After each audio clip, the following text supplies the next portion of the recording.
Healthy Oceans, welcome back to my channel. I'm Pauline the Lao Chio, and today we're addressing a topic close to the hearts of many busy working individuals, especially working ladies and mothers, but also applicable to everyone. How to maintain your physical health despite a jam-packed schedule. We understand that life can get incredibly hectic, but taking care of your body is paramount to a happier and healthier you. To get us through this important discussion, we have an expert on board. Allow me to introduce our speaker for today, Corinne Lai. We'll dive into the world of nutrition and wellness as we explore Nutrition 101. How to choose the right food, whether we dine in or out, and meal prepping for yourself and your family. Welcome, Corinne. Hello. So Corinne, most of us eat out, especially during lunchtime because we are working in the office. And the places to go to for lunch, generally kopitiam, hawker center. So how do we eat right in such a situation?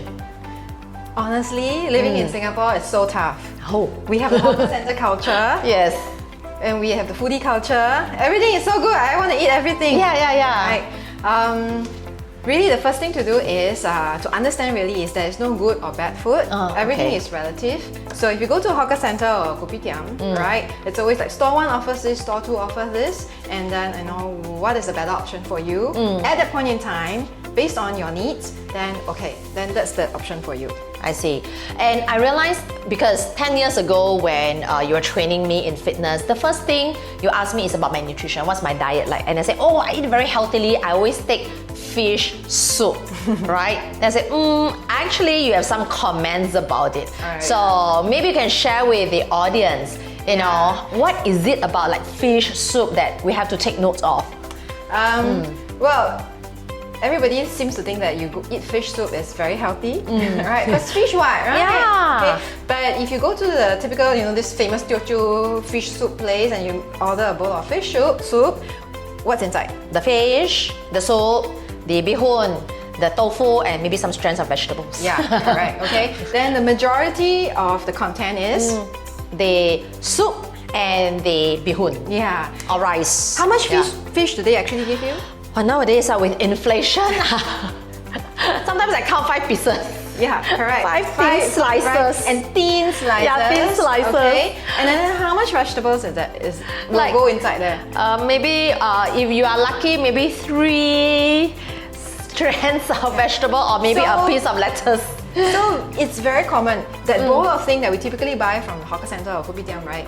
What makes us full is that bihun and the rice, and not actually the food that supposed to give you the dense nutrients. I mean, we can't help it, right? Because it's more costly, right? But you just have to be aware that what you're buying and then what you're paying for and then what you're eating. Yeah, so that's the reason why I also realized one thing.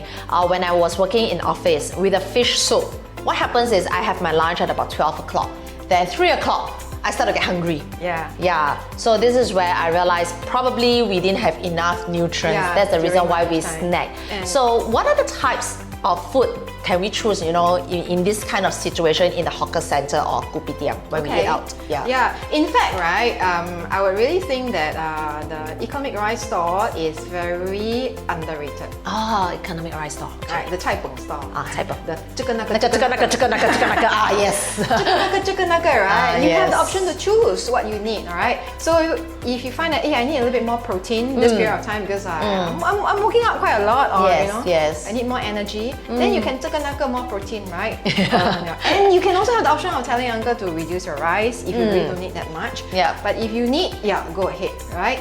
But then after that it's fiber. I always emphasize on fiber because when we buy like a one set thing, bento or whatsoever, you're always missing out on fiber.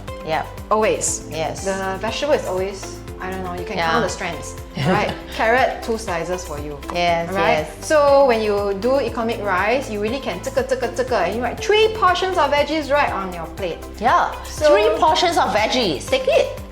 Okay. Take it, okay? Cabbage, then spinach, then another bok choy. Because each time they scoop, it's really just like that only. Yeah. Right? So you take 3 portions, you add up. Hey, actually, that's really what I need for my lunch. By right, we should be taking that portion. A lot of vegetables, yes. Okay. And then after that, the meats. So how much meat or protein should we be taking? Let's say if I go to the economy rice, the Cai Peng store. Yeah. Typically, for myself, I mean, I just share what I do. If I go to the Cai Peng store, it's usually 2 or 3 veggies, 1 meat, and then 1 egg. All right. Like that, all right? Yes. Because at the end of the day, meats is still more caloric, higher calorie, right, than vegetables. Yep. Vegetables keep you full. Yes. They give you lots of fiber. Yes. All right, and people usually miss out on that. Yep. Okay, so that's the key thing I want to highlight, and you should pay attention to the vegetables instead. Yeah, and it is good because so that we don't suffer this thing called the carb coma, especially 2 o'clock, 3 o'clock we have meetings, yeah, right? You need your char kway teow, you queue for the chicken rice, you queue for the famous, chai tow kueh. Wow, I'm so happy. And then once you go back to the office, oh my gosh, food coma. Yes, food coma. Can't even function properly. Yes. Right? And a lot of times it's because a lot of these foods have high MSG content. Oh yes. MSG really, I call it, it's an excitotoxin. It affects your brain functions also. Yes. And that's why we get into that low after that. Yeah. So as a homemaker, let's say, if I want to prepare a meal for my family, how do I take care of the nutrition in the family?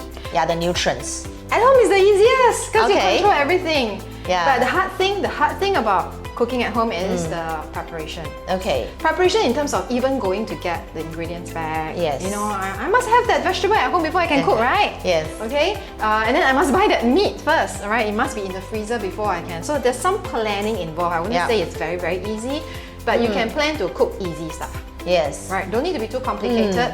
Like for example, for myself, the easiest one is always like fish fillet for the kids. If I really have no time to go steam my teochew fish pomfret and all that for them, filet salmon, right? You defrost it. I rush back from work, and I open it. I just marinate a little bit of stuff. You can do simple things like miso mirin or like just salt and pepper is good enough. Yes. Then it's a matter of learning how to cook it to your liking. Yeah. Don't overcook it, and the kids will love it. Yeah. All right. So let's take a look. Maybe how do you prepare your simple dish? Oh, just nice. I have salmon. Oh, okay. Sure. Okay, let's go.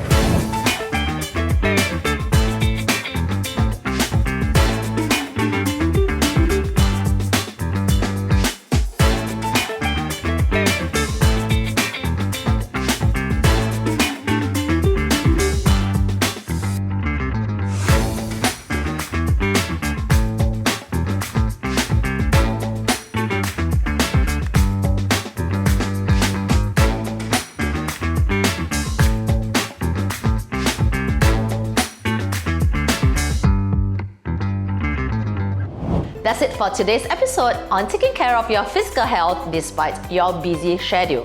I hope you found Corinne's insights on nutrition and wellness truly valuable.